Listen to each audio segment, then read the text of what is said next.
बहुजन समाज के नेता कांशीराम को लेकर राहुल गांधी द्वारा दिए गए बयान पर विवाद थमने का नाम नहीं ले रहा है। बता दें कि कांशीराम की जयंती के मौके पर इंदिरा गांधी प्रतिष्ठान में सामाजिक परिवर्तन दिवस नाम से कार्यक्रम का आयोजन किया गया। इस दौरान लोकसभा में नेता प्रतिपक्ष राहुल गांधी ने इस कार्यक्रम को संबोधित करते हुए कहा कि अगर पूर्व प्रधानमंत्री पंडित जवाहरलाल नेहरू जीवित होते तो बहुजन नेता कांशीराम कांग्रेस के चीफ मिनिस्टर होते। राहुल गांधी के इस बयान को लेकर सत्ता पक्ष और विपक्ष आमने सामने आ चुका है। पहले राहुल गांधी का वो बयान सुनिए जिसमें उन्होंने कांशीराम को लेकर अपनी बात कही थी। मैंने किसी और से एक दिन कह दिया, पता नहीं सही कहा या गलत कहा, मगर अगर जवाहरलाल नेहरू जिंदा होते तो कांशीराम जी कांग्रेस के चीफ मिनिस्टर होते। राहुल गांधी के इस बयान के बाद सियासी गलियारों में हलचल तेज हो गई है। बीजेपी लगातार राहुल गांधी के इस बयान पर हमलावर है। बीजेपी और उसके सहयोगी दलों के नेताओं ने राहुल गांधी पर परिवारवादी होने का आरोप लगाया है। बीजेपी नेताओं का कहना है कि पंडित नेहरू ने 2 बार बाबा साहब को चुनाव हराया था। राहुल गांधी जैसा सामंती सोच वाला व्यक्ति मुझे नजर नहीं आता। कांशीराम जी केवल मुख्यमंत्री बन सकते, वो प्रधानमंत्री नहीं बन सकते थे क्या? ये राहुल गांधी को लगता है उसके परिवार के लिए ही है प्रधानमंत्री पद। और नेहरू जी तो जीते जी, उन्होंने अंबेडकर जी को 2 बार चुनाव हराया। इतिहास पढ़ लो राहुल, इतिहास पढ़ो कि भाई कैसे आपके परिवार ने भारत रत्न से वंचित रखा अंबेडकर जी को। पंचतीर्थ कभी नहीं उन्होंने बनाए। भगवान बिरसा मुंडा की अनदेखी की, ओबीसी समाज के और आदिवासी समाज के महानायकों की अनदेखी की, और आज आप बात कर रहे हैं कि राहुल गांधी और श्री अखिलेश यादव दोनों के बारे में मैं कहता हूँ, ये कभी भी एक खानदान के अलावा किसी दूसरे महापुरुषों का सम्मान ही नहीं किए।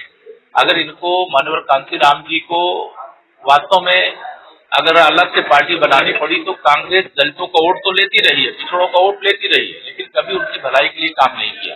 वही हाल सपा का है, तो इनको पिछड़ों दलितों का वोट चाहिए लेकिन उनके लिए काम नहीं करना। काम परिवार के लिए करना है, गुंडों, अपराधियों, माफियाओं, भ्रष्टाचारियों, दंगाइयों के लिए करना है। इसलिए इन लोगों का राजनीतिक भविष्य खतरे में। ये कांग्रेस दबे कुचले वंचित शोषित समाज को अपने साथ न्याय देती रहती, अपने राज्य में न्याय देती रहती, तो कांशीराम जी का आंदोलन खड़ा ही नहीं हो सकता था। कहीं न कहीं कांग्रेस की ओर से वंचित शोषित समाज को प्रॉपर न्याय नहीं मिल पाया, आकांक्षाएं पूरी नहीं हो पाई। उसी के परिणाम स्वरूप तमाम पार्टियों के साथ साथ बहुजन समाज पार्टी और वामसेफ के रूप में कांशीराम जी के अगुवाई में दलित आंदोलन का उदय हुआ। हालांकि विपक्षी दलों के नेताओं को राहुल गांधी के बयान पर कोई आपत्ति नहीं है।